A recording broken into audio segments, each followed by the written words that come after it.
በጣም ደስ የሚል ነገር ተፈጥሯል ማለት ነው። እንግዲህ ብሌን እናቷ ሰላም መሆኗን አውቃለች። ታዲያ ብሌን እንዴት ነው እናቷ ሰላም መሆኗን ያወቀችው? እንዴት አወቀች? እንዴትስ ደረሰችበት እውነቱ ላይ የሚለውንና አንዳንድ ነገሮችን ይዤላችሁ መጥቻለሁ። ሰላም ሰላም ውዶችዬ፣ እንዴት ናችሁ? ሰላማችሁ ይብዛ በያላችሁበት። ይህንን ቪዲዮ ውስጥ ጀምሮ በላይክ ጀምሩ። እንግዲህ እንደምናውቀው ማለት ነው ብሌን እናቷ ሰላም መሆኗን አታውቅም ነበረ። ምክንያቱም እናቷ ሰላም መሆኗን ብታውቅማ ኑሮ ሲጀመር አሳዳጊዋን እናቴን ፈልግልኝ አትላትም ነበረ። እንደገናም ደግሞ ሰላምንም እማዬ ትላት ነበረ። ቃልም ደግሞ ውሸቷን እንደሆነና ቃል የዛ ቤት ልጅ ወይም ደግሞ የሰላም ልጇ እንዳልሆነች ራሷ ብሌን ትነግራት ነበረ እስካሁን። አሁን ላይ ግን ያወቀችበት ብሌን እንዴት ሰላም እናቷ እንደሆነች ያወቀችበትን የምናወራ ይሆናል ማለት ነው። እንግዲህ በጣም ደስ የሚለው ነገር ቃል በጣም እየዋሸች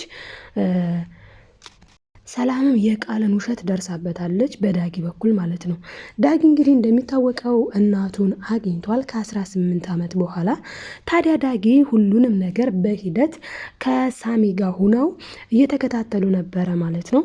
ታዲያ እንግዲህ ሲከታተሉ ሳሚ የአቶ በኃይሉን ሴራ የአቶ በኃይሉን ጥፋት አቶ በኃይሉ ብዙ ልጆችን ብዙ ህፃናትን ጉልበት የበዘበዘውን ለህግ መቅረብ አለበት። ስለዚህ ይሄ ፍሌሽ ውስጥ ዳጊ በጣም የሚገርምህ ነገር ብዙ ነገር አለ። እኔና የሚገርምህ አንተና ጓደኞችህ ሌሎች ምን ያውቃለሁ እኮ እና ሌሎችም ጓደኞች ብዙ ህፃናትን ጨምሮ ሲያንገላታበት ከዛም የታሰሩ ሰዎች የተወሰኑ ናቸው። ዋናውና ግን ሴረኛው ወስዶ ሲሸጥ የነበረው እሱ ነው። ስለዚህ መታሰር አለበት ብሎ ሳሚ ለዳጊ ይነግረዋል ማለት ነው። ምክንያቱም ዳጊ እንግዲህ ወስዶለታን ፍሌሹን ለማን? ለሳሚ። ሳሚ ፍሌሹን ይዞ ህግ ላይ ሄዷል ማለት እና ህፃናቱን የወሰደ የዛሬ 18 ዓመት የጉልበት ብዝበዛ ያደርግ ነበረ። ታዲያ እንግዲህ ባረባ ብር እኔን ከናቴ አጣልቶኝ ከናቴ አርቆ ደብቆ ወስዶ ሽጦ ነበር ብሎ እንደተናገረው ማለት ነው ዳጊ ለማን? ለሳሚ። ሳሚ ደግሞ እንግዲህ ህግ ጋር አቅርቦታል አቶ በኃይሉን። አቶ በኃይሉ በቁጥጥር ስር ውሏል ማለት ነው። እንግዲህ አቶ በኃይሉ በቁጥጥር ስር ከዋለ በኋላ ብሌንን ምንድነው ያደረገው? ማጣራት ማለትም ከሰላም ጋር ዲኤንኤ እንዲያደርጉ እና እንግዲህ ዳጊንና ብሌንን ደግሞ ያገዛቸው ሳሚ ነው። ሳሚና ዳጊ እንግዲህ ብሌንን በእርግጠኝነት የሰላም ልጅ አንቺ ነሽ መሆን ያለብሽ፣ ምክንያቱም ዳጊ እኔ ሰምቻለሁኝ ቃልን እች ልጅ እኮ እዚህ ቤት ከቆየች ወራሿ እሷ ናት የምትሆነው ብለዋል። ታዲያ አንቺ ልጅ ካልሆንሽ በምን ሰበብ አንቺ ልትወርሽ ትችያለሽ? እና ስለ አንቺ ያወሩት አንቺ ስለሆንሽ ነው ልጅቷ። እንደምናውቀው እንግዲህ ሰላምም ከ10 ዓመት በኋላ ነው የመጣችው። ልጇ ጠፍታባት ነበረ። ልጇን አፈላልጎ ያመጣው ደግሞ ራሱ በኃይሉ ነው። ስለዚህ በኃይሉ የሰላም ወንድሟ ከሆነ እኔንም እና ጓደኞችን ደግሞ ከእናቶቻችን አስጠፍቶ የሰው አገልጋይ የፋብሪካ አገልጋይ በህፃነታችን የጉልበት ብዝበዛ ካደረገ የሰውዬ አድርጓልም ደግሞ አንቺንም ደግሞ ወስዶ ወሩሮ ሌላዋን አምጥቶ እንግዲህ ልጅ ናት እቺ ያለው በእርግጠኝነት እሱ ነው።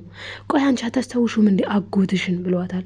እኔ አጎቴ ውጭ ሲለኝ ከግቢ አውጥቶ እጄን ይዞ ጎትቶ ሲጥለኝ ሂጂ ከዚህ ሲለኝ ብዙ ነገር ትዝ ይለኛል፣ ግን ፊቱን ነው እኮ መለየት ያቃተኝ። ያኔ እኮ ህፃን ነኝ ዳግምዬ ትለዋለች ማለት ነው። ከዛ በመቀጠል እንግዲህ አቶ በኃይሉ በስርዓት እየማቀቀ ይገኛል። ምክንያቱም በስራው ማለት ነው ማንም ሰው የዘራውን ያጭዳል። እሱ ደግሞ በተለይ እንደውም የህፃናት ጉልበት በዝባዥ እንደሆነ እኮ ከድሮም ያስታውቃል። ምክንያቱም አሁንም እንዳለችው ብሌን ማለት ነው እግሯን ሁላ ሲረግጣት ነበረ እንደምናስታውሰው በክፍል 1 ጀምሮ እና እግሯን ሁላ እየረገጠ ምግብ የለ ሆኖ እንኳን ምግብ አምጪ ሲላት ወጥ ስላልነበረ በበርበሬ ስለሰጠችው ብቻ በዚህማ አንቺ ነሽ መቃጠል ያለብሽ እኔ ሳልሆን እያለ ህፃኗን ሲያቃጥላት ህፃኗን ሲያንገላታት ቢያችን ሚጢጥዬ ልጅ በጣም ብዙ ነገር ሲያደርጋት ተመልክተናል። ስለዚህ አቶ በኃይሉ አሁን ለህግ መቅረብ አለበት።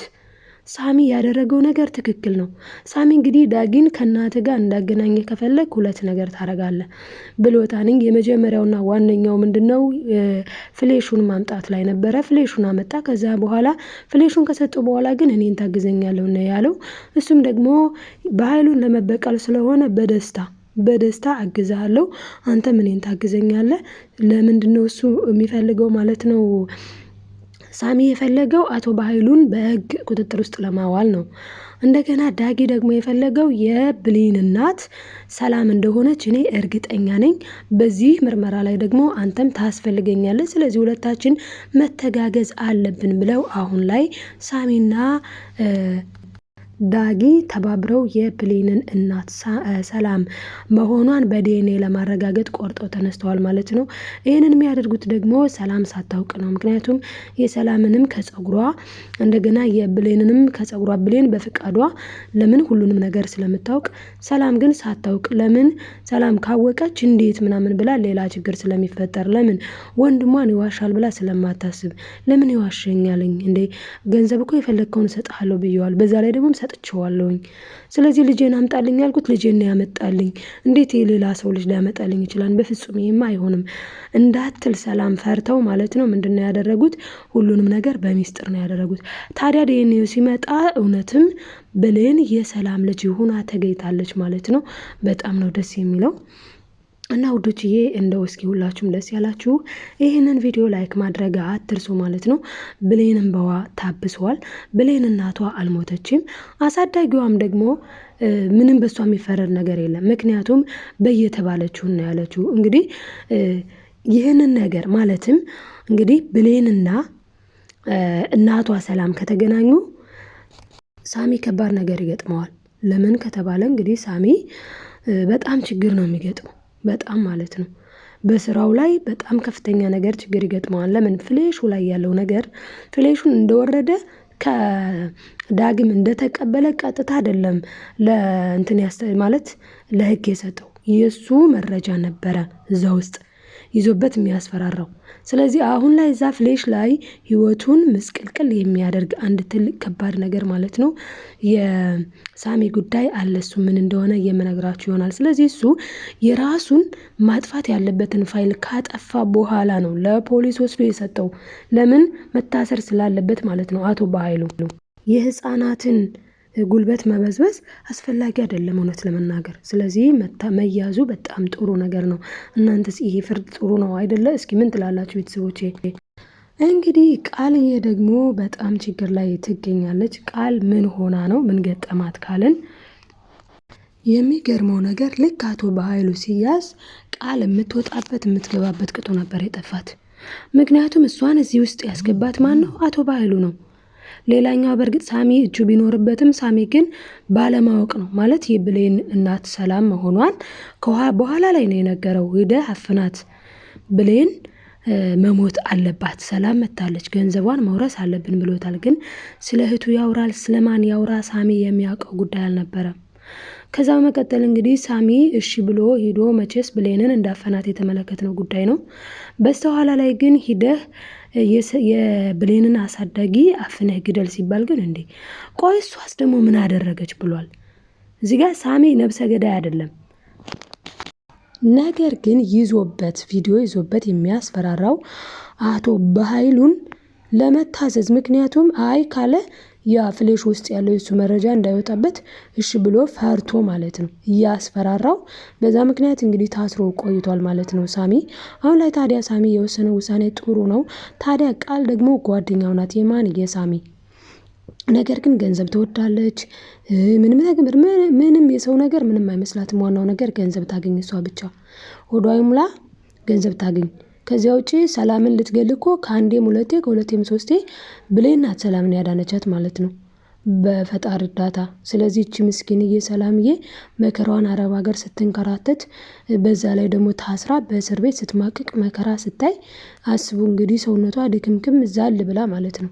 እንደዛ ደክማ እንደዛ ሆና የእሷን ንብረት ለምን ንብረት ኖራት፣ ለምን ገንዘብ ኖራት በሚል እንግዲህ ገንዘቧን በሙሉ በእኔ ስም መሆን አለበትኝ ብሎ ነው እንግዲህ አቶ በኃይሉ ይሄንን ነገር የሰራው ማለት ነው። ይሄንን ነገር ያደረገው በሰላም የሰላምን ልጅ ትክክለኛ ልጇን ብሌን የት እንዳለች እያወቀ ሄዶ ግን ገንዘብ የምትወድ ሰው የምትጠላ የሰው ሞት የሚያስደስታት ምንም ነገር ለሰው ሼም የሚባል የሌላት ህሊናዋን የሸጠች አምጣልኝ ያለው ሳሚ ደግሞ ህሊናዋን የሸጠች ይቻለች ብሎ እሷ ደግሞ ገንዘብ ካገኘው ምን አገባኝ ብላ መጣች።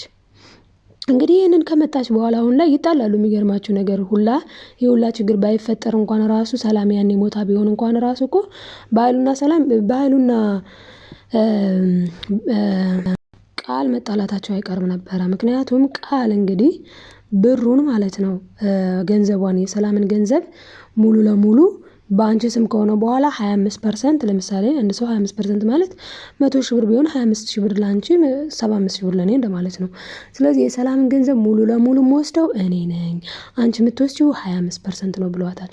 በዚህ ደግሞ በፍጹም አልስማማም። ምን ይመስላል እኔ ገድዬ እኔ ልጅ ነኝ ብዬ እኔ ብዙ ነገር አድርጌ እንዴት ነው ለሱ የሚሆነው ብላ እሷ ራሱ እያጉረመረመች ነበረ ማለት ነው። ስለዚህ ምንም ነገር እንኳን ባይፈጠር ራሱ ሁለታቸው መጣላታቸው አይቀርም ነበረ። ከዚህ የምንማረው ለሰው ክፉ ያሰበ ሰው መድረሻው አጭር እንደሆነ፣ ለሰው ክፉ የሆነ ሰው ክፋቱ ሲከተለው እንደሚኖር። አሁን በኃይሉ የህፃናትን ጉልበት ስለበዘበዘ መረጃው ዞሮ ዞሮ እውነት ስለምትመነምን ይኸው መረጃው ማን እጅ ደረሰ የማይታሰብ እኮ ነው። ማንም ሰው እዛ ቤት አውጥቶ ይሰጠዋል ተብሎ አይገመትም። እንግዲህ ለማን ደረሰው መረጃው ማለት ነው? ለራሱ ሳሚ እንግዲህ በእርግጥ ቃል ልትሰጠው ትችል ሊሆን ነበር እኮ። ካልን ቃል አትሰጠውም። ለምን ቃል ከሰጠችው በኃይሉ ሲጥ አድርጎ ነው የሚገላት። ስለዛ ነው እንጂ በቃል በኩል መቀበል ይችል ነበር። ግን ቃል የገባችው ለዓላማ ነው። ያን ዓላማ ካልጨረሰች ድፍት ነው የሚያደርጋት። ለዛ እንግዲህ ቀጥታ ከዳጊ ተቀብሏል ማለት ነው። እና መልካምነት ለራስ ነው። ሁሌም ቢሆን መልካም እንሁን፣ ጥሩ እናደርግላችኋለሁ ውዶችዬ። ሰላማችሁ ይብዛልኝ። ሰላም ከሁሉ ነገር በላይ ነው። ተወዳጆች ወዳችኋለሁ። ባይ ባይ የኔ ማሮች፣ የኔ ውዶች፣ በእውነት በጣም ነው የማመሰግናችሁ። ላይክ ሰብስክራይብ ለምታደርጉልኝ፣ ኮሜንት ሀሳባችሁን ለምትገልጹልኝማ በእውነት በጣም በጣም በጣም ወዳችኋለሁኝ። እንግዲህ አበረታቱኝ ማለት ነው። አሁንም ሰምታችሁ ዝም አትበሉ። ላይክ ያላርጋችሁ ላይክ አድርጉ፣ ያው አያስከፍልም። ሰብስክራይብ ማድረጋችሁ ስለምታበረታቱኝ ከልብ አመሰግናለሁ። ያላደረጋችሁም ሰብስክራይብ አድርጋችሁ ሀሳብ አስተያየታችሁን እየጻፋችሁ አብረን እንቀጥላለን ማለት ነው። ባይ ባይ የኔ ማሮች።